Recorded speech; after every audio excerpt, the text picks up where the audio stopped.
नमस्कार। आज की इस वीडियो में हम चर्चा कर रहे हैं कक्षा 12 की पॉलिटिकल साइंस के खंड ए की चौथी यूनिट के ऑब्जेक्टिव क्वेश्चन से।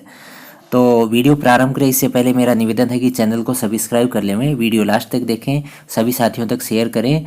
जब भी हम नया वीडियो तैयार करें तो आप तक जल्द पहुंच जाए, इसीलिए आप चैनल को सब्सक्राइब अवश्य कर लें। चलिए हम बात कर लेते हैं इस यूनिट का जो पहला अध्याय है। ये अध्याय है आपके नियोजन, विकास और नीति आयोग से संबंधित। इसके ऑब्जेक्टिव क्वेश्चन देख लेते हैं। पहला क्वेश्चन है, योजना आयोग की स्थापना कब की गई थी? योजना आयोग कब बना था? योजना आयोग बना था 1950 में। जो पंचवर्षीय योजनाएं चलती थी ना, वो योजना आयोग के द्वारा ही चलती थी, अब ये बंद हो चुकी हैं। फिर दूसरा क्वेश्चन है, एम एन राय ने कौन सी योजना प्रस्तुत की थी? तो एम एन राय ने कौन सी योजना प्रस्तुत की थी? जनता योजना। फिर प्रश्न नंबर 3 है, जयप्रकाश नारायण, इनको जेपी भी बोलते हैं शॉर्ट में, ने कौन सी योजना प्रस्तुत की थी? तो जयप्रकाश नारायण की योजना का नाम था सर्वोदय योजना। तो ये बहुत अच्छे क्वेश्चन है परीक्षा के अंदर, इस बार ऑब्जेक्टिव क्वेश्चंस काफ़ी रहेंगे, तो आप इनको समझें और सभी तक शेयर करें। कंपटीशन एग्जाम्स में भी ये प्रश्न बहुत मदद करेंगे आपके, तो जो कंपटीशन की तैयारी कर रहे हैं उनके लिए भी अच्छा रहेगा ये वीडियो। तो अगला प्रश्न है, योजना आयोग किस प्रकार की संस्था थी? तो योजना आयोग एक परामर्शदात्री संस्था थी, एक एडवाइस प्रदान करती थी योजना आयोग। और अगला प्रश्न है, नियोजन को अर्थव्यवस्था के विकास हेतु सर्वप्रथम किस देश ने स्वीकार किया? तो ये सबसे पहले स्वीकार हुआ था सोवियत रूस में। ठीक है, आजकल नाम रूस है, पहले सोवियत रूस था ये। उस से प्रेरित होके ही हमने ये योजना भारत के अंदर उस समय के जो राजनेता थे उन्होंने यहाँ पर लागू किए। अगला प्रश्न है, योजना आयोग के स्थान पर वर्तमान में कौन सी संस्था काम कर रही है? तो योजना आयोग के स्थान पे वर्तमान में जो संस्था बनी है वो नीति आयोग है। ठीक है। अगला प्रश्न है, नीति आयोग के पूर्णकालिक सदस्यों की संख्या कितनी है? तो पूर्णकालिक सदस्य इसमें कितने हैं? 2 ही हैं।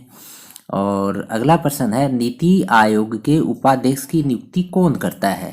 तो नीति आयोग के उपाध्यक्ष की नियुक्ति करता है देश का प्रधानमंत्री। ऑप्शन सही रहेगा। फिर अगला प्रश्न है, गवर्निंग काउंसिल के सदस्य प्रतिनिधित्व करते हैं? तो इसकी गवर्निंग काउंसिल में देखो, राज्यों का भी प्रतिनिधित्व हो, केंद्र शासित प्रदेशों का, राज्य और केंद्र शासित दोनों का।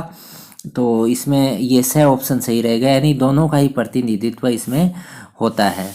इसके बाद में हम अगला जो लेसन देखें इस यूनिट का, यह है पर्यावरण और प्राकृतिक संसाधन का।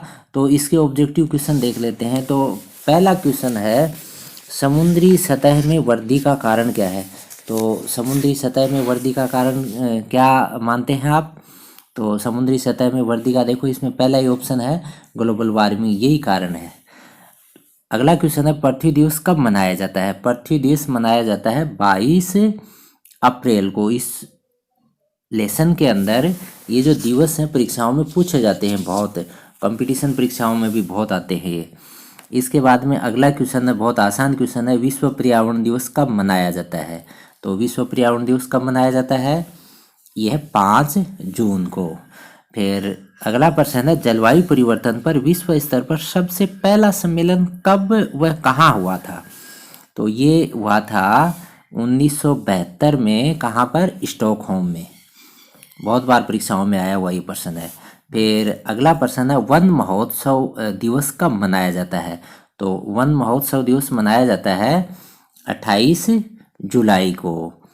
इसके बाद में अगला जो हम देखें यूनिट का जो लेसन है, ये भारत और वैश्वीकरण से संबंधित है। तो इसके ऑब्जेक्टिव क्वेश्चन देखें तो पहला क्वेश्चन है, भारत में वैश्वीकरण का प्रारंभ, शुरुआत कब हुई थी वैश्वीकरण की? तो वैश्वीकरण की शुरुआत होती है भारत में 1991 में। फिर अगला क्वेश्चन है, उदारीकरण की नीति का प्रमुख उद्देश्य क्या है? उदारीकरण में देखो, पहला है रोजगार के अवसर बढ़ाना, ये भी सही है। फिर दूसरा, वस्तु और सेवाओं में गुणात्मक सुधार, ये भी ठीक है। और तीसरा है उत्पादन क्षमता का विकास, ये भी ठीक है, यानी द ऑप्शन सही रहेगा, यानी उपरोक्त सभी। तो ये उदारीकरण का जो है उद्देश्य है। फिर अगला क्वेश्चन है, भारतीय अर्थव्यवस्था में विश्वव्यापीकरण की बाधा।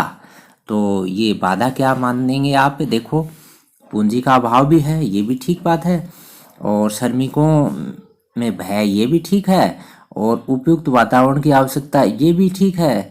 यानी उपरोक्त सभी ये सारी चीज़ें इसमें बाधक के रूप में काम कर रही हैं। फिर अगला क्वेश्चन है, विश्व व्यापार संगठन यानी जो WTO बोलते हम, इसकी स्थापना कब हुई थी? इसकी स्थापना होती है 1 जनवरी 1995 को। इसके बाद में अगला क्वेश्चन है, भारत में नई आर्थिक नीति की शुरुआत कब से मानी जाती है? तो ये है 1991 में, ठीक है। इसके बाद में अगला जो क्वेश्चन है, निम्न में से सांस्कृतिक प्रवाह को बढ़ाने वाला माध्यम कौन सा है? तो सांस्कृतिक प्रभाव जो बढ़ाने का माध्यम हम क्या मान सकते हैं? देखो, पहला इंटरनेट और ईमेल से सूचनाओं का आदान प्रदान, ये भी ठीक है। फिर विचार और धाराओं का आदान प्रदान, ये भी ठीक है। डिजिटल क्रांति भी सही, यानी उपरोक्त सभी ही इसमें आएंगे, तो द ऑप्शन सही रहेगा। फिर अगला क्वेश्चन है, 1 जनवरी 1995 को जो गेट एग्रीमेंट हुआ था के स्थान पर किस संस्था की स्थापना हुई? तो गेट के स्थान पर कौन सी संस्था आ गई थी? विश्व व्यापार संगठन, जिसको हम WTO भी बोलते हैं, WTO वर्ल्ड ट्रेड ऑर्गेनाइजेशन। और फिर ये बहुत महत्वपूर्ण प्रश्न है, भारत में वैश्वीकरण का सूत्रपात किनके द्वारा किया गया? यानी उस टाइम में 1991 में प्रधानमंत्री कौन थे भारत के? तो वही है, ये प्रधानमंत्री थे उस समय नरसिंहा राव। और याद रखें, उस टाइम में वित्त मंत्री कौन थे? ये थे मनमोहन सिंह। और अगला क्वेश्चन है, वैश्वीकरण बल देता है, वैश्वीकरण किस पे बल देता है? तो इनको समझें आप। देखो, उदारीकरण पर भी देता है, मुक्त व्यापार भी देता है, उच्च तकनीकी विकास पर भी देता है, यानी उपरोक्त सभी पर। तो जो द ऑप्शन है वो सही रहेगा। फिर अगला प्रश्न, निम्न में से वैश्वीकरण की विशेषता नहीं है, ठीक है ना, अपने को क्या छांटना है? विशेषता नहीं है। तो देखो, पहला विचारधारा को सर्वोच्च स्थान प्रदान करना, ये ही नहीं है, ठीक है ना, विचारधारा का इसमें कोई तुक नहीं है, तो ये ही ऑप्शन इसका सही रहेगा। इसके बाद में अगला हम देखें, इस यूनिट का जो लेसन है, ये लेसन है अपने नव सामाजिक आंदोलन का, और इसमें भी बहुत अच्छे क्वेश्चन रहते हैं, तो इन क्वेश्चनों को हम समझते हैं। देखिए, इसमें सबसे पहला क्वेश्चन है, चिपको आंदोलन की शुरुआत किस राज्य में हुई थी? तो याद है आपको, चिपको आंदोलन सुंदरलाल बहुगुणा के नेतृत्व में जो हुआ था, वही चिपको आंदोलन। ये कहाँ हुआ था? ये उत्तराखंड में, टिहरी गढ़वाल है ना, वहाँ पर। इसके बाद में दूसरा क्वेश्चन है, नर्मदा बचाओ आंदोलन की प्रमुख नेता। ये नर्मदा बचाओ आंदोलन कहाँ, कौन से राज्य से संबंधित? ये गुजरात से। इसकी नेता कौन है? मेघा पाटेकर। इसके बाद में अगला जो क्वेश्चन है, नव सामाजिक आंदोलन के संबंध में निम्नलिखित में से कौन सा कथन सही है? देखो, कौन सा कथन सही है? तो पहला देखें तो ये आंदोलन क्या है? वामपंथी विचारधारा की ओर झुके हुए, ये भी ठीक है। और इसमें युवाओं की आदर्शवादी प्रवृत्तियों का उपयोग करते, ये भी ठीक है। और यह समाज के शिक्षित और अधिक सक्रिय वर्ग को अपने प्रयासों में शामिल करते, ये भी ठीक है। यानी कुल मिला के सारे ही सही हैं, तो द ऑप्शन सही रहेगा, ठीक है। इसके बाद में अगला जो क्वेश्चन है, अब नव सामाजिक आंदोलन की विशेषता नहीं रही है, यानी हाल फिलहाल की बात करें तो नव सामाजिक आंदोलन जो भी हो रहे हैं, उसमें कौन सी विचारधारा, कौन सी बात जो है अभी नहीं चल पा रही है? ये वर्ग केंद्रित नहीं, और बाकी सारी चीज़ें तो इसमें मैच करती हैं, यानी विचारधारात्मकता भी मैच करती है, विविधता आधारित है, मुद्दा केंद्रित है, ये भी इसमें शूट करती है। इसके बाद में जो अगला लेसन है इस यूनिट का, ये है सामाजिक और आर्थिक न्याय एवं महिला आरक्षण से संबंधित। तो इसके ऑब्जेक्टिव क्वेश्चन देख लेते हैं। बहुत अच्छा क्वेश्चन लेसन है ये, बहुत अच्छे क्वेश्चन है। देखो, पहला क्वेश्चन है, भारतीय संविधान के कौन से अध्याय में आरक्षण संबंधी व्यवस्थाएं की गई हैं? तो ये कौन सा भाग है? ये भाग 3 है, इसमें आरक्षण संबंधी बातें हैं। फिर दूसरा जो क्वेश्चन है, आरक्षण हेतु जातियों और जनजातियों की अधिसूचना कौन जारी कर सकता है?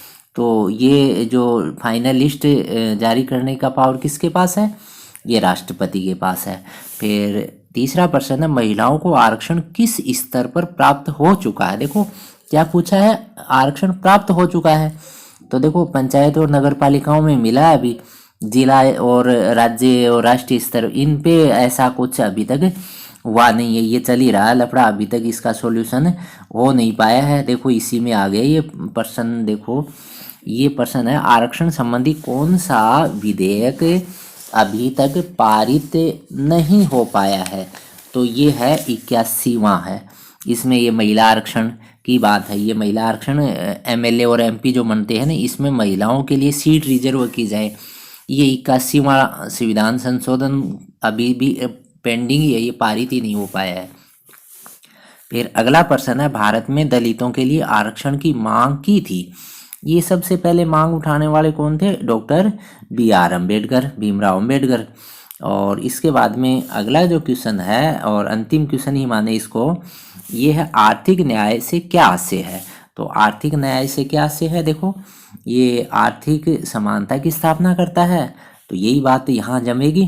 तो क्यों अगले देखो आप, आर्थिक भेदभाव को बढ़ाना ये भी नहीं जमेगी, साधनहीन वर्ग का शोषण करना ये भी नहीं है, और आर्थिक असमानता ये भी नहीं है।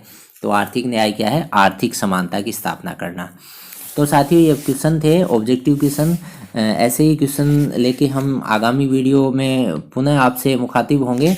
आप चैनल को सब्सक्राइब कर लें, जो ही वीडियो तैयार हुए जल्द से जल्द आप तक पहुंच जाए। सभी साथियों तक इसको शेयर करें ताकि उनको भी इसका लाभ मिल पाए। तो आप वीडियो में प्रारंभ से अंत तक बने रहे। धन्यवाद। जय हिंद।